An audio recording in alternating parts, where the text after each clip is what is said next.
responsabilité des uns et des autres, celle notamment des principaux acteurs dans ce dossier, la stratégie des Sahraouis dans un contexte international, il faut le dire, difficile et en pleine mutation. Et pour cela, nous sommes ce soir en compagnie, bien évidemment, de l'incontournable Saïd El Ayachi, bonsoir, président du comité algérien de soutien au peuple sahraoui. Saïdek. Saïdek, à vous, aux auditeurs et téléspectateurs du canal Algérie. Tarek Hafid, bonsoir. Bonsoir. Vous êtes journaliste presse écrite, analyste politique également. Merci d'avoir accepté notre invitation. Et nous aurons également depuis Paris, il sera avec nous dans quelques instants, Balal Kanti, militant sahraoui, ancien détenu politique. Nous sommes en train d'essayer de le joindre. Merci donc, messieurs, d'avoir accepté notre invitation. Tout d'abord, parlons de cette nouvelle tournée de Demistura dans la région. Effectuée, il est utile de le rappeler, avant la tenue mi-avril d'un briefing au Conseil de sécurité consacré au Sahara occidental. Saïd El Ayachi, qu'est-ce qu'on peut retenir de cette visite et surtout, que peut apporter le rapport de Demistura? Qu'est-ce qu'il peut apporter de nouveau au dossier? Bon, il me semble que M. Demistura a fait cette tournée d'abord, qui est la énième visite dans le cadre du dossier, pour finaliser son rapport qu'il doit présenter donc, à huis clos, semble-t-il, devant les membres du Conseil de sécurité.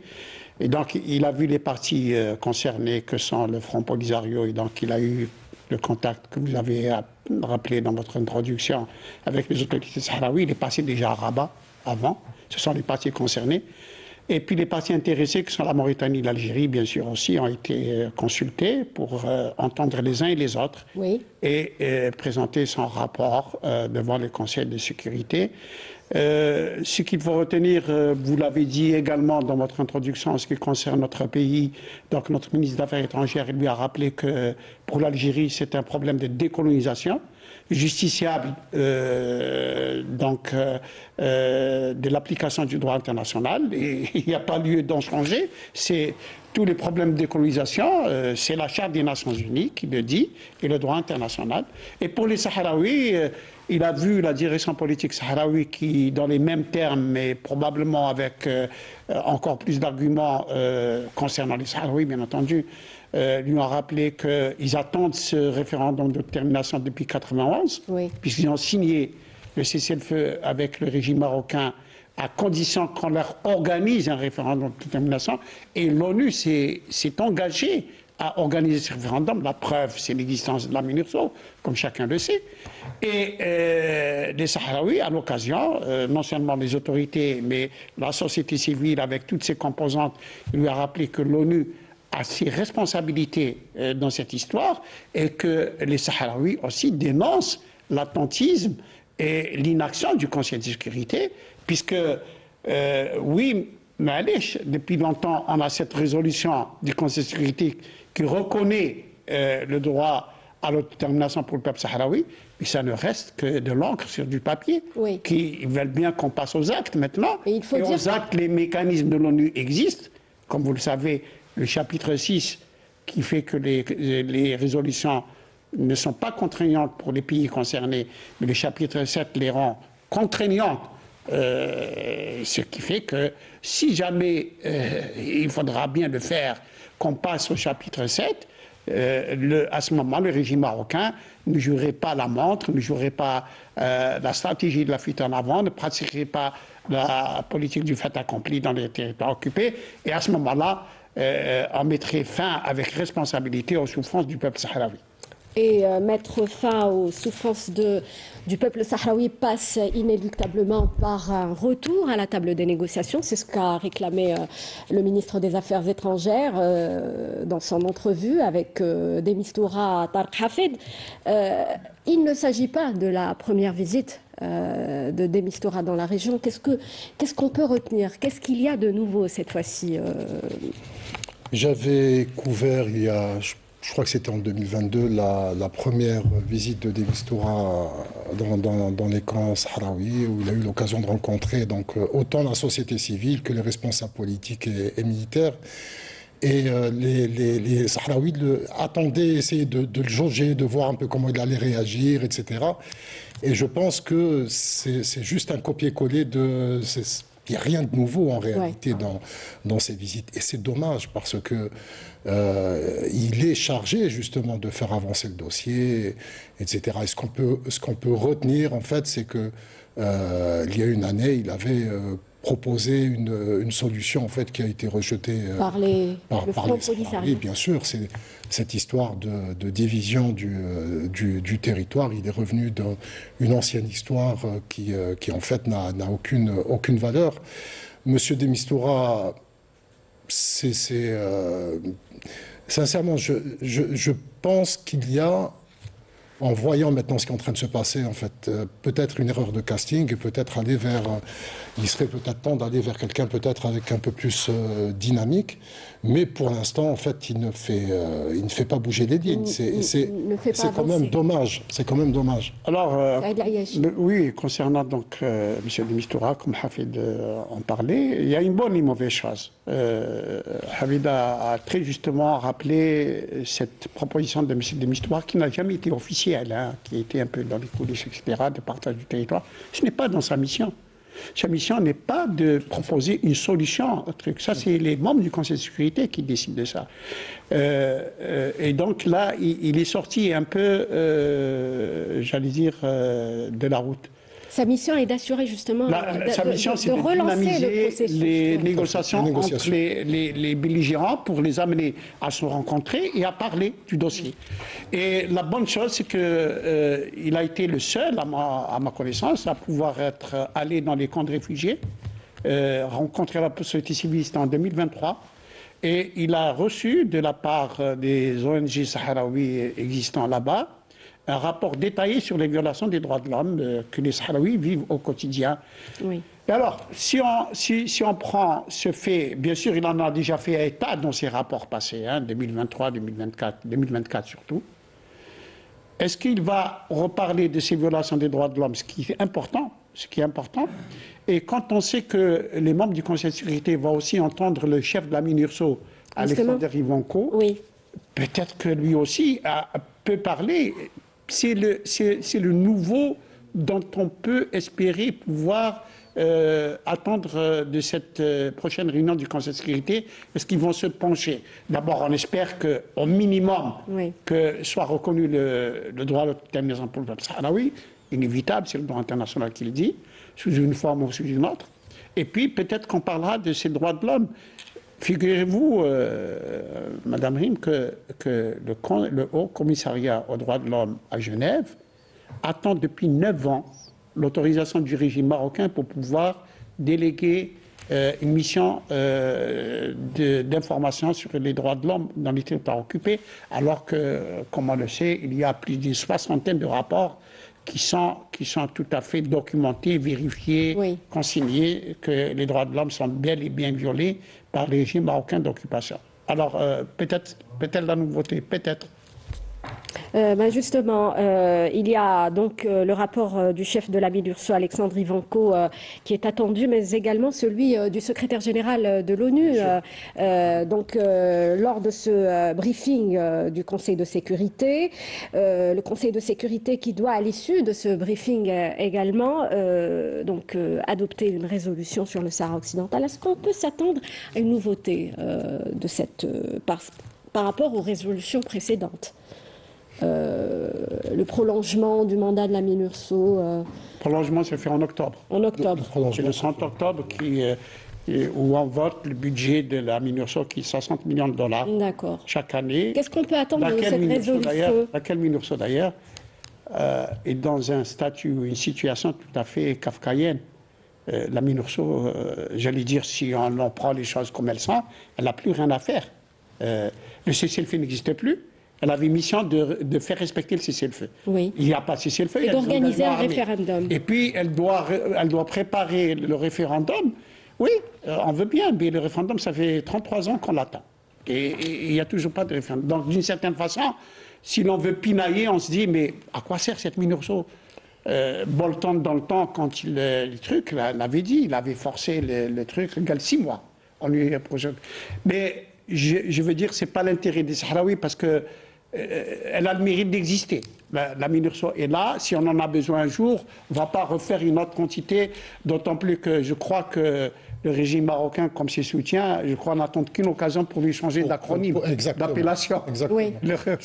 Je pense que la MINURSO est devenu un outil, un instrument de l'ONU qui, en fait, a très peu inopérant, très peu de marge de manœuvre. Mais l'avantage de la MINURSO, c'est son nom. Et c'est ça qui est important, c'est-à-dire que ça permet de rappeler que, effectivement, l'ONU est engagée à travers cette mission. À partir de là. Bien sûr. Oui. Et surtout de rappeler que la mission est chargée de préparer, d'organiser un référendum d'autodétermination. Et c'est ça qui est... C'est le point le plus important en Mais ce moment. c'est le point central. C'est le point central. C'est le point central, tout à fait. Alors, justement, au regard du contexte actuel, quelle tonalité on peut attendre du Conseil de sécurité aujourd'hui quand on connaît un peu la composante de ses membres permanents, Tarek Hafid? On va dire que sur le plan de la composante et sur le plan de l'équilibre, nous sommes effectivement dans une situation qui est quand même assez déséquilibrée, puisqu'il y a un des membres permanents qui a rejoint, on va dire, le véritable axe du mal, c'est la France. Et évidemment, puisque maintenant la France a reconnu cette pseudo-marocanité du Sahara occidental, même si effectivement on en parlait tout à l'heure avec Dr Ayachi, on a décelé quand même un petit changement dans le discours. Une nuance. Voilà, on va en reparler. Oui. Et là, en fait, tout va partir justement de cette réunion, de ce briefing à huis clos. Oui. Et après, bien sûr, tout le monde attendra dans quelques mois le rapport du secrétaire général de l'ONU. Ce qu'on constate déjà, c'est que pendant ces derniers rapports, il n'a jamais été fait mention déjà que le conflit a repris et que la guerre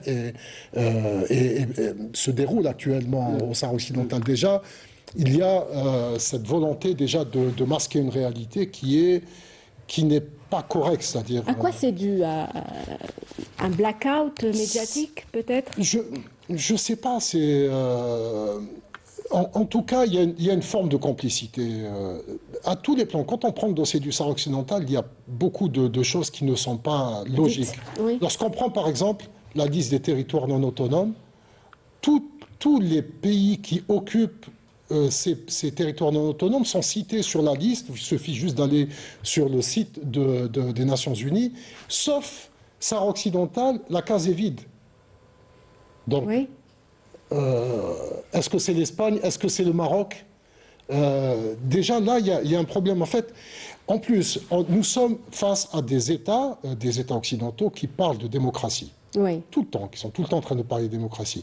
Est-ce qu'il y a plus démocratique que l'acte d'organiser un référendum? Est-ce qu'il y a plus démocratique qu'un référendum? Oui. Non. Oui. C'est-à-dire qu'ils sont en train ils veulent régler dans leur façon de voir les choses un problème réel qui engage des milliers de personnes qui vivent sous occupation, qui vivent donc ce statut de réfugié à travers un vol pour essayer de valider un vol, alors qu'il suffit juste d'organiser ce référendum.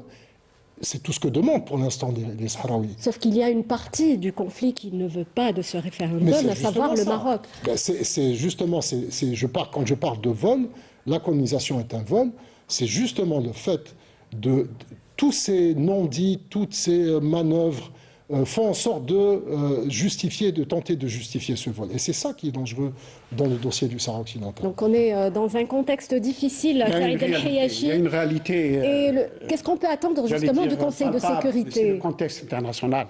Nous vivons un contexte international très chahuté, déséquilibré, avec pratiquement des mutations. Droit de la force. Oui. J'allais dire, il faut attendre que la bourrasque passe. Bon, combien de temps, on ne sait pas. Mais de l'autre côté aussi, il y a cette lutte du peuple sahraoui pour quelque chose qui est reconnu à travers le droit international. La ligne de résistance, la ligne d'exigence du peuple sahraoui, c'est le droit international. Parce que personne ne peut changer le droit international tel qu'il existe, sauf s'il y ait une conférence internationale qui prendrait des années, etc.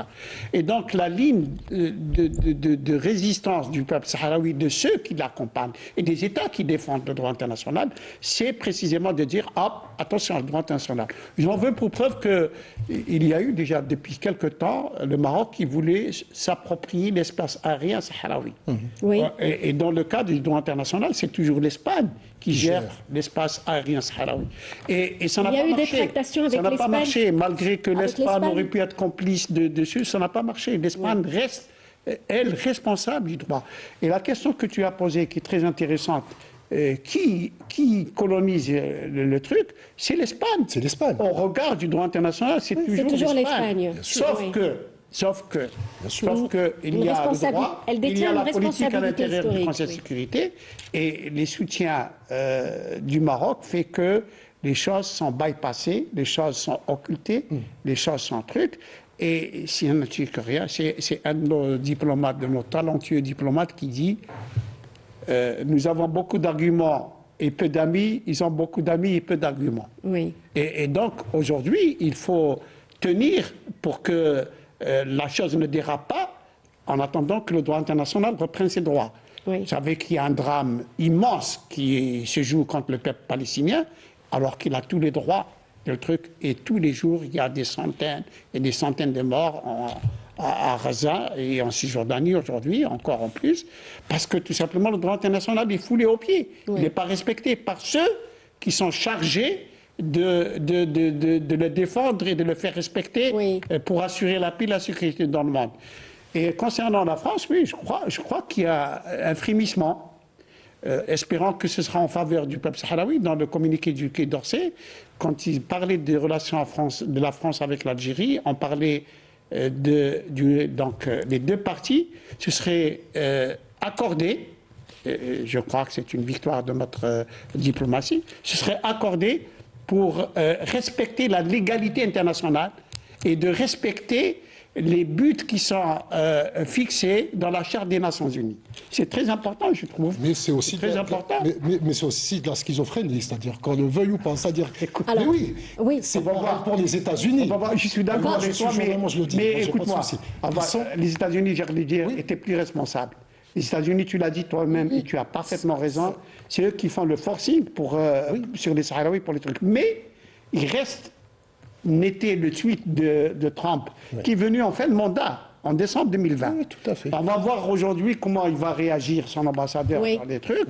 Et à ce moment-là, on aura une indication de ce qu'il peut être. Alors, au regard de l'actualité internationale, vous l'avez dit, on peut s'attendre au pire et s'attacher au droit international. Je sais, M. Sarid El Ayachi vous tient à cœur. On va justement demander si on doit justement plus que jamais s'agripper au droit international. Je demanderai ça à M. El Kanti Bala, qui est avec nous en ligne depuis Paris. Bonsoir, El Kanti. Bonsoir et merci pour l'invitation. Alors, vous êtes militant sahraoui, ancien détenu politique. Nous avons commencé cette émission en parlant de cette tournée régionale de l'émissaire onusien pour le Sahara occidental, Stéphane de Mistura, qui doit justement présenter son rapport à la mi-avril devant le Conseil de sécurité. Est-ce qu'on peut s'attendre à une nouveauté dans ce dossier avec son intervention devant le Conseil de sécurité ? Le peuple sahraoui, les Sahraouis en général, les militants sahraouis gardent toujours espoir et optimisme. Non pas un optimisme béat, mais un optimisme fondé sur la force et la volonté inébranlable du peuple sahraoui à recouvrer sa liberté, à retrouver son pays et accéder à son droit inaliénable et imprescriptible à l'autodétermination et à l'indépendance. Ceci étant dit, je dois quand même signaler que quelque chose. Une seule main ne peut applaudir. Oui. Et le Front Polisario ne peut de lui-même tout seul faire la paix. Et disons cela, je voudrais rappeler ce qu'a dit James Baker avant de démissionner. Il avait déjà dit dès l'entame du processus de négociation, 1997, qu'il allait trouver une solution ou du moins désigner la partie qui ne voudrait pas que le processus de paix aboutisse.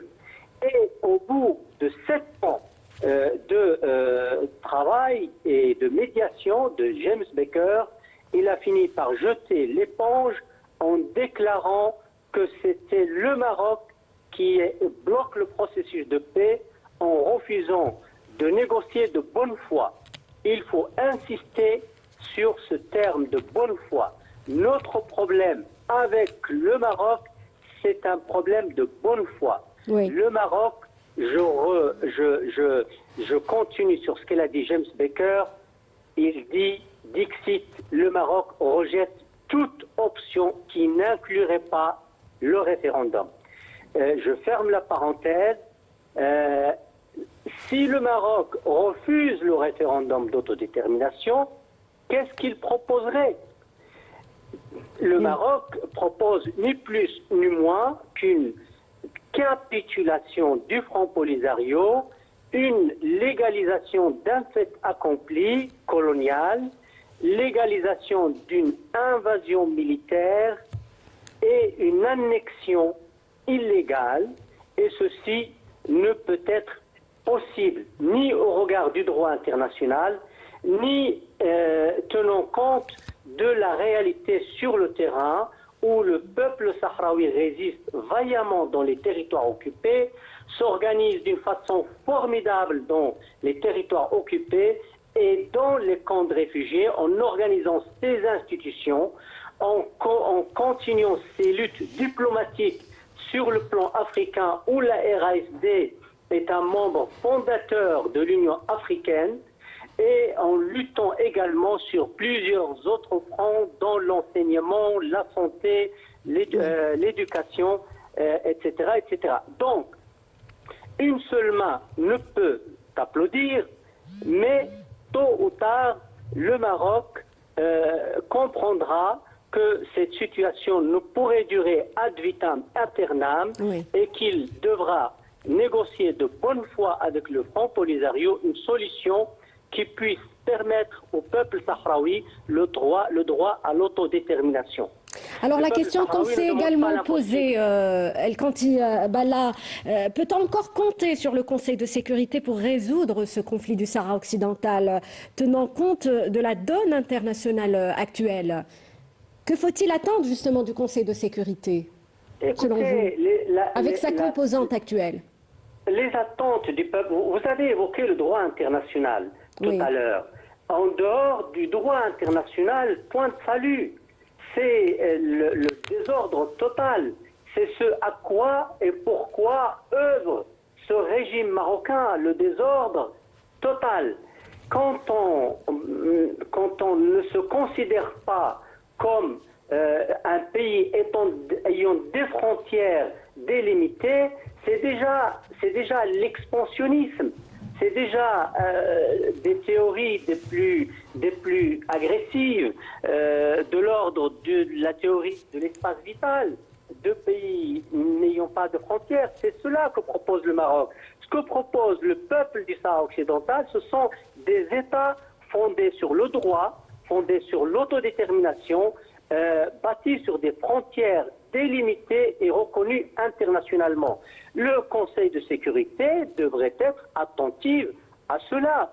C'est extrêmement vital, non pas pour la région Afrique du Nord, mais pour la planète entière. Rendez-vous compte, si demain, tel pays commence à considérer ses frontières comme étant dépendantes d'une histoire chimérique ou d'une idéologie farfelue et commence à s'étendre sur le voisin. C'est des guerres infinies. Et donc, ce que nous attendons du Conseil de sécurité, ce que finalement votre interlocuteur, j'ai pas entendu tout à fait ce qu'il disait, mais j'ai entendu parler du chapitre 6 et du chapitre 7. Oui, c'est le point fondamental. Le Conseil de sécurité doit cesser de tourner en rond autour de ce chapitre 6 et de se rendre compte que c'est le Maroc qui bloque et qu'il ne veut pas aller vers la paix, tel que l'a déclaré il y a longtemps James Baker, et qu'il passe enfin au chapitre 7 en imposant au Maroc d'appliquer ni plus ni moins le droit international qui stipule que le Sahara occidental est un territoire non autonome au sens de l'ONU et donc doit accéder à l'autodétermination.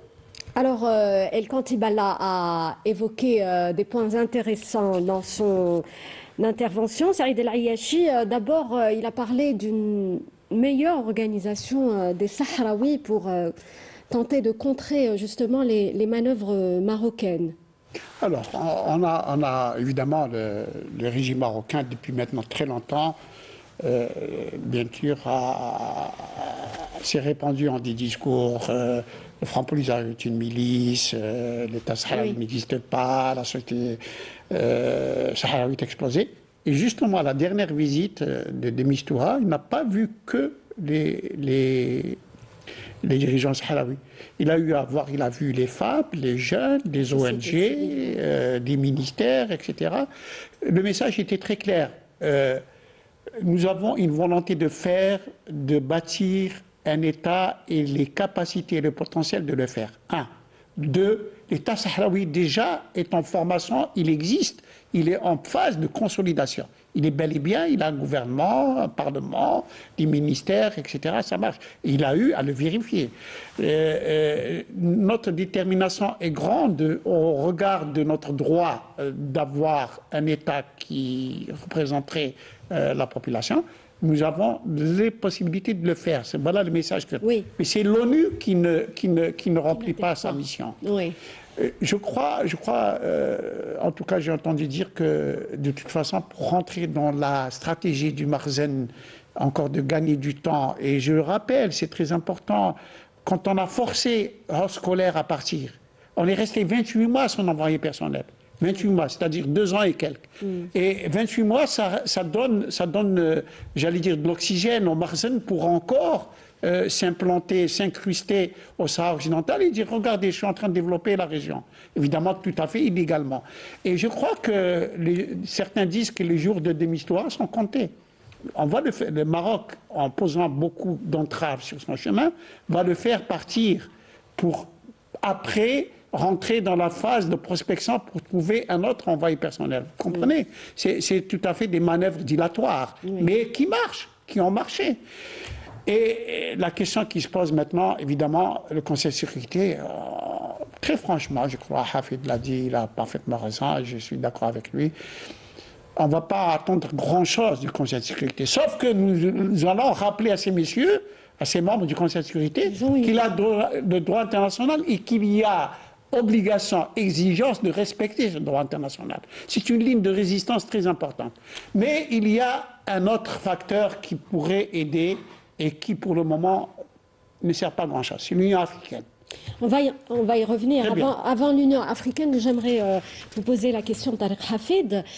Si on voit par exemple le cas de la France, est-ce qu'on peut s'attendre à un revirement de situation? Est-ce que la France, on va dire, révise ses Sincèrement, ça m'étonnerait copies parce que sur le dossier? Autant le président Macron que même ses ministres qui sont partis, donc fouler le territoire occupé, ont dit que c'était une décision de l'État français, non pas une décision du président.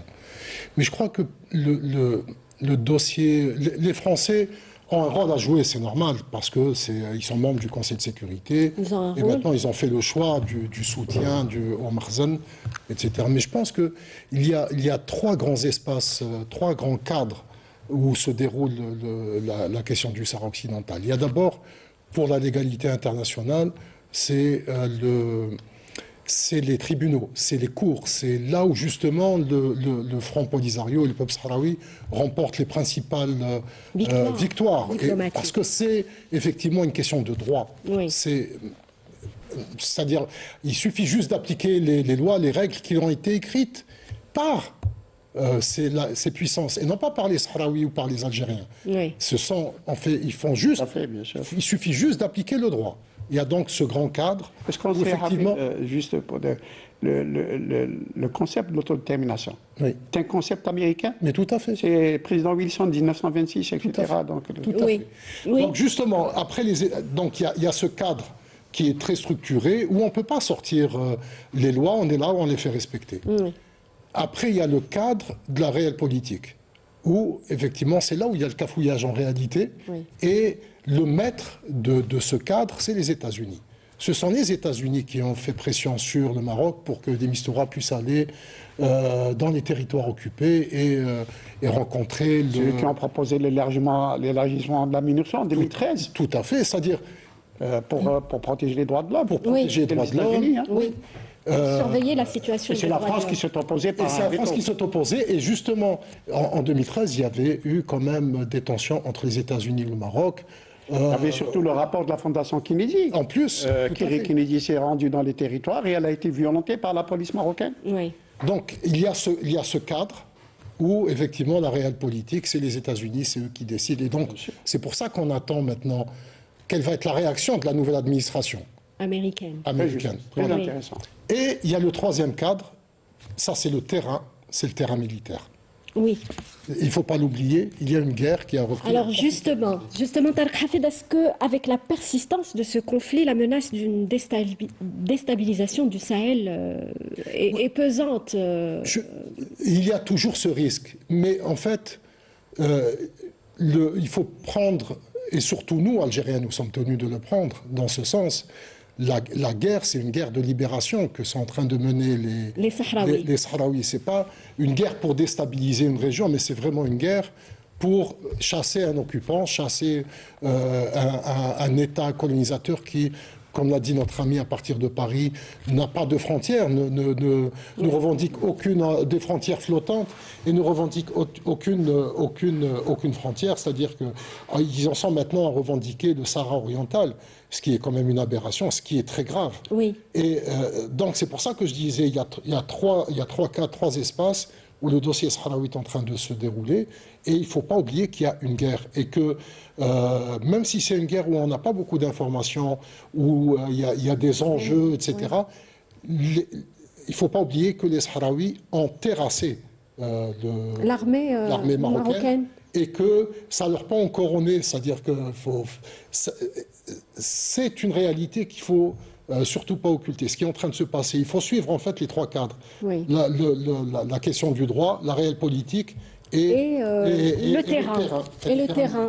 Saïd Ayachi. Oui. Je ne vais pas contredire mon ami Hafid, je vais juste compléter ce qu'il a dit. Oui. Parce qu'il faut ajouter l'Union africaine, comme quand Mérim dit qu'elle va en parler. On va y revenir. Sur le plan militaire. Dans la Le plan réelle militaire, politique, on va parler du rôle faut se dire la de vérité. l'Union Sur africaine. le plan militaire. C'est un peuple en lutte, c'est un peuple de résistance. Mais les années 80 ne sont pas les années 2000. Dans les années 80, il faut revenir un peu à un flashback, Hassan II s'est débarrassé de son armée qui lui a fait 2 coups d'État. Et c'était une armée marocaine sous-équipée, à qui les unités combattantes du Front Polisario ont taillé des croupières. Les Sahraouis eux-mêmes, nos frères le disent, nous avons fait l'erreur que n'ont pas fait les révolutionnaires algériens. Ils ont négocié les accords d'Évian tout en restant l'arme au pied. Oui. C'est-à-dire on combattait pendant qu'on négociait. Eux, ils ont arrêté leur combat pour dire organisez-nous le référendum. Ils disent maintenant, d'ailleurs la détermination est prise, ils ne négocieront plus, j'allais dire, avec un cessez-le-feu. Ils vont négocier pour dire quand on fait l'autodétermination. Et aujourd'hui, l'armée marocaine, comme chacun le sait, est super équipée. C'est même elle le bouclier du régime, alors que dans les années 80, elle était la menace pour le régime marocain. Oui. Aujourd'hui, l'armée marocaine est le bouclier du régime, et bouclier qui est renforcé par des complicités, y compris l'entité sioniste, comme on sait, avec des accords de défense, etc. Tout ça, qui font que les engagements armés du Front Polisario, de l'armée sahraoui, sont héroïques, mais ils ont fort à faire à une armée qui est suréquipée. Ça ne veut pas dire qu'ils se découragent. Non, ils le font. C'est beaucoup plus dur que dans les années 80. Moi, j'ajouterais que, pour dire tout simplement que des Mistura, parce qu'on va parler, évidemment, on le sait, chaque guerre se termine autour d'une table. Oui. Et c'est la mission de Mistura, c'est d'amener les gens à la table de négociation. Et dans les camps, on lui a montré que ce peuple est déterminé, y compris à être anéanti, mais il vivra debout jusqu'au dernier Sahraoui. Et cette détermination doit faire réfléchir ceux qui misent sur une troisième force sahraoui, un autre représentant du peuple sahraoui, etc. Tout ça, c'est j'allais dire, des choses qui... Il y a d'autres tentatives, le peuplement qui est organisé dans les territoires sahraouis. Bien sûr, mais ils utilisent tout, parce que de toute façon, ce que fait le Maroc ne le fait pas seul. Il le fait avec des soutiens qui sont, j'allais dire presque, si je peux utiliser le terme, ils sont experts en communication. Oui. La France soutient le Maroc, en fait, pas depuis juillet 2024, mais depuis 1975. On le sait, ce sont les Jaguars français qui étaient basés au Sénégal, qui ont bombardé les Sahraouis. Et puis, il y a l'entité sioniste maintenant qui truc.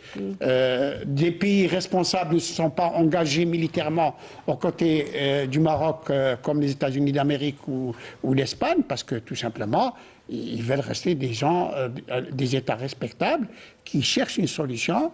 Peut-être qu'on a parlé des États-Unis qui font le forcing sur les Sahraouis, mais restent responsables. C'est pas un alignement qui est dicté, peut-être qu'on en parlera tout à l'heure si on aura le temps, qui est dicté par en fait une vindicte contre les Algériens, parce que ça embête les Algériens. Et à ce moment-là, pourquoi j'ai dit fraternellement que j'ai truc, ce qui se passe au Sahara occidental, les engagements armés qui se passent au Sahara occidental, peuvent, à Dieu ne plaise, déborder sur la frontière algérienne. Oui. Et à ce moment-là, c'est un problème. C'est notre principal reproche qui a été fait à la décision française. Vous soutenez, vous alimentez le conflit. Votre position alimente le conflit parce qu'elle soutient le Maroc qui est encouragé pour encore mener des opérations militaires contre les Sahraouis. Oui. Et à ce moment-là, nous, ça ne fait pas notre affaire. Nous, c'est un conflit qui est à nos frontières. Pour une raison, pour une autre, il peut déborder. Il peut même être, parce que vous avez parlé du Sahel, et on sait quel est le bouillonnement aujourd'hui qui se passe au Sahel. Oui. Ce n'est pas le sujet de notre émission, mais le camarade Goïta, il y a des gens extra-africains qui lui murmurent à l'oreille pour lui dire mais l'Algérie, elle veut conquérir. Vous comprenez? Oui. Il y a tout cet ensemble de facteurs qui fait que la situation peut devenir explosive.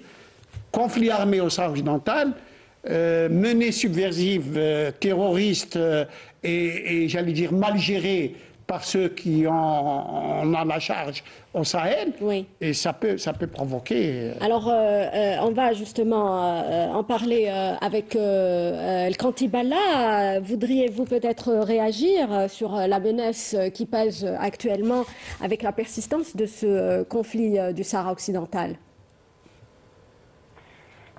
Écoutez, le conflit du Sahara occidental est une véritable... honte sur le fronton de l'ONU parce que il y va de sa responsabilité. Le fait de ne pas être capable de résoudre un conflit si limpide, si clair, même s'il est devenu par la force des choses un peu complexes, c'est quand même quelque part un échec extraordinaire.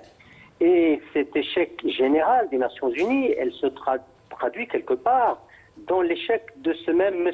Demistura qui, depuis sa nomination en 2021, ne parvient pas à organiser des discussions, des négociations, des pourparlers entre les deux parties. Il a même débuté sa mission par un échec patent quand le Maroc lui a dénié le droit de visiter le Sahara occidental, de rencontrer les militants et la société civile dans les territoires occupés. Et finalement, il n'y est pas allé. Il a dû attendre plus d'1 an pour pouvoir retourner dans les territoires occupés et donc entamer d'une mal manière sa mission. Jusque-là, il ne parvient pas à organiser une rencontre entre le Maroc et le Front Polisario. Cette négociation est nécessaire, sans quoi nous ne pouvons pas avancer. Et l'Algérie avait raison quand elle avait appelé à des négociations entre le Maroc et le Front Polisario. Si on veut avancer dans ce processus, Demistura doit être ferme, doit être clair et pousser le Conseil de sécurité à envisager des négociations entre le Front Polisario et le Maroc. Sans le dialogue, sans la négociation, sans la discussion, nous ne pourrons pas avancer. Comme je l'avais rappelé plus tôt, c'est le Maroc qui ne veut pas aller vers les négociations, ne veut pas aller vers les discussions. Il pense qu'en impliquant le capital international, en impliquant des partis qui ne veulent pas la paix dans la région, économiquement, politiquement, etc., il pense qu'il allait résoudre ce conflit. Il se trompe lourdement. Et tôt ou tard, nous serons amenés à discuter en vue de résoudre ce conflit dans le cadre du droit international. Alors, le droit international, toujours, Saïd Ariachi, en évoquant justement l'Algérie. L'Algérie dans tout ça. L'Algérie qui endosse, on le sait, le rôle de pays observateur dans ce conflit. Le chef de la diplomatie algérienne, Ahmed Attaf, lorsqu'il a rencontré Demistura, a insisté sur l'importance d'un retour à la table des négociations entre le Maroc et le Front Polisario, car le conflit, encore une fois, oppose le royaume du Maroc au Front Polisario. L'Algérie n'est que pays observateur dans ce conflit. La terminologie diplomatique en la matière est très claire. Nous sommes une partie intéressée et pas concernée. Les parties concernées sont le Front Polisario, les régimes marocains. Ils ont déjà discuté. Ce n'est pas une première. Oui. Ils se sont rencontrés plusieurs fois, comme vous le savez. À Houston, ils étaient prêts de signer des documents qui mettaient fin à la truc. Le problème, l'Algérie, tout simplement, dit ce que dirait n'importe quel État responsable. Oui, ce n'est pas un conflit entre l'Algérie et le Maroc. Nous sommes en face d'un problème de décolonisation. Appliquant la Charte des Nations Unies, puisqu'elle est très claire en matière de décolonisation. C'est la résolution 1514, c'est-à-dire le référendum. Mais laisser ce peuple, y a-t-il un peuple qui n'a pas le droit de décider son destin? C'est tout à fait aberrant, ça n'existe pas.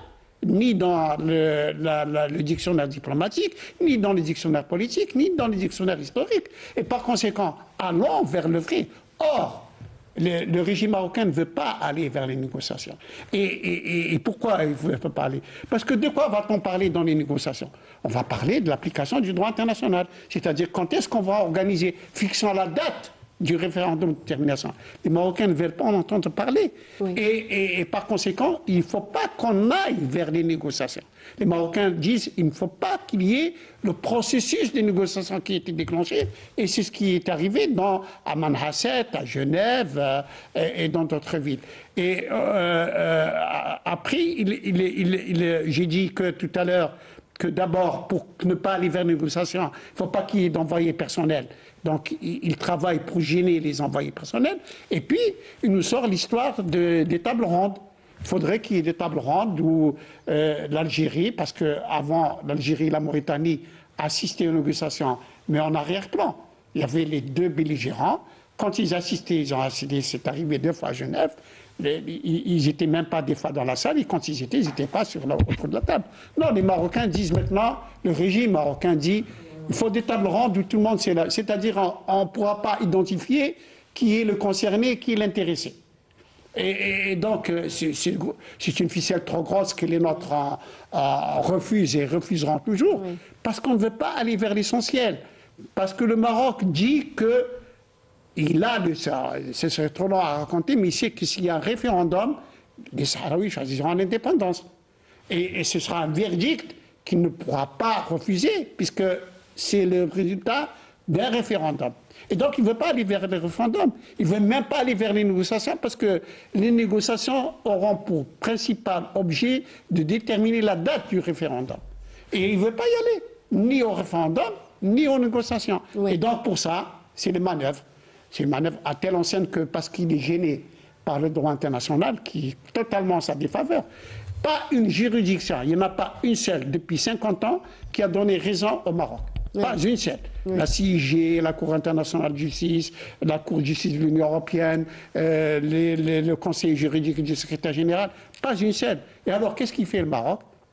Il veut sortir le conflit de son cadre juridique, qui est un problème de décolonisation, c'est défavorable, et en faire un problème d'hostilité, d'agressivité, de voisinage avec l'Algérie. Non, ce problème n'existe pas, c'est l'Algérie qui veut asseoir une hégémonie, ils veulent nous écraser, ils veulent, alors qu'ils ont une politique officielle d'expansionnisme, ils veulent accuser l'Algérie, que c'est l'Algérie qui, en fait, cherche des histoires au Maroc, etc.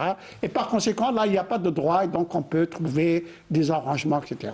Voilà le subterfuge du Maroc. Tarek Hafid, dans quelle posture se trouve aujourd'hui l'Algérie face à ce conflit? L'Algérie, c'est un pays qui demande juste l'application du droit, c'est-à-dire l'application du droit, pas uniquement pour le Sahara occidental, mais aussi pour la Palestine, comme elle a fait aussi par le passé pour d'autres territoires qui étaient occupés. Et voilà, c'est-à-dire que actuellement, il suffit juste nous, notre référence en Algérie, c'est un peu la presse française. C'est-à-dire quand on parle du conflit au Sahara occidental, ils disent le conflit qui oppose l'Algérie au Maroc, ce qui est totalement faux. Oui. C'est-à-dire, déjà sur le plan médiatique, la thèse marocaine. Mais tout à fait, déjà sur le plan médiatique, c'est biaisé. Mais quand on parle avec les journalistes français, on leur dit, mais pourquoi vous dites ça? Mais est-ce que... Dit, non, nous, c'est normal. Non, mais est-ce que vous avez lu, est-ce que vous êtes renseigné sur ce conflit? Et en fait, certains font l'effort de se renseigner. Certains, et ils disent, non, mais finalement, on est dans le tort. Ceux qui font l'effort, ceux qui ont, après la possibilité de pouvoir se rendre sur le terrain, écrire ou faire des reportages, ils sont très, très peu nombreux. Il n'y en a pas beaucoup dans la presse francophone, française. Et j'ai dit, c'est un peu notre référence, c'est un peu notre vis-à-vis ici en Algérie. Après, l'Algérie fait, je pense, ce qu'elle peut faire dans un cadre toujours très délimité du droit. On ne peut pas faire plus. L'Algérie fait ce qu'elle peut, fait déjà beaucoup vis-à-vis des Sahraouis. Oui. Et elle le fait dans le cadre de l'Union africaine. On va en parler justement du rôle de l'Union africaine. Kantibala, est-ce que l'Union africaine joue-t-elle pleinement son rôle, sachant que sa charte constitutive a été violée par le Maroc? Oui, écoutez, l'Union africaine est une organisation régionale et de ce fait, elle peut jouer un rôle fondamental dans l'architecture de la paix dans le monde. Ce rôle lui est reconnu, comme il est reconnu à d'autres organisations régionales. Et par conséquent, effectivement, l'Union africaine a un rôle extrêmement important à jouer. Oui. Et d'ailleurs, le prédécesseur de l'Union africaine, l'organisation de l'Union africaine, elle avait émis des décisions, des résolutions très importantes en faveur de la paix et de la sécurité en Afrique, à commencer par sa fameuse résolution à Casablanca de l'intangibilité des frontières héritées du colonialisme, Ça a évité un bain de sang des guerres civiles interminables en Afrique, Oui. étant donné que les frontières étaient des frontières coloniales. Et par la suite, dans le cadre du Sahara occidental, elle avait émis une résolution très importante, et la résolution 104, et a fini par admettre la RASD en son sein. Car elle avait conclu que, là encore, comme ce qu'on disait tout à l'heure à propos de James Baker, elle est arrivée à la conclusion que c'est le Maroc qui ne veut pas la paix. C'est le Maroc qui ne veut pas la négociation, et c'est le Maroc qui est l'agresseur. Et l'Organisation de l'Unité africaine a donc admis la République Et le centrafricaine. Kantibala, si vous permettez, on arrive pratiquement à la fin de l'émission. On aurait voulu que vous puissiez poursuivre. Je donnerai peut-être... C'est le problème de ce genre d'émission, effectivement, et c'est le temps, et le temps ne Oui. peut pas s'étaler. Voilà, donc on va justement, il nous reste peu de temps pour donner un dernier mot à Saïd El Ayachi sur, on va dire, le rôle de l'Union africaine entravé, on va dire, par les manœuvres, le lobbying marocain. Vous savez, au départ, l'Union africaine jusqu'à maintenant, elle est associée à l'Organisation des Nations Unies, à l'ONU, pour la recherche de la solution dans le conflit occidental. Oui. Mais l'Union africaine, c'était l'OUA. En fait, elle a délaissé son rôle, elle a confié l'ONU, qui est quand même l'organisation internationale, alors que l'autre, elle est continentale, en disant que l'ONU va faire le travail, et l'Union africaine, l'OUA à ce moment-là, va appliquer, tout simplement suivre ce que va avoir l'ONU. C'était très bien, parce que, puisqu'il y avait les cessez-le-feu en 91, etc. Maintenant, c'est l'inverse, il me semble. Moi, je suis de ceux qui pensent que maintenant, c'est un problème africain. Il faudrait que les Africains s'en saisissent, se réapproprient le dossier du Sahara occidental.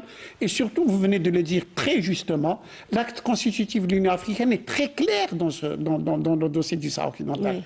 Oui. Il y a même des articles de l'acte constitutif qui sont tout à fait défavorables au Maroc. Quand par exemple, je cite des mémoires, quand un membre agresse un autre membre, les autres membres doivent lui prêter assistance, etc. Oui. Mais c'est très clair.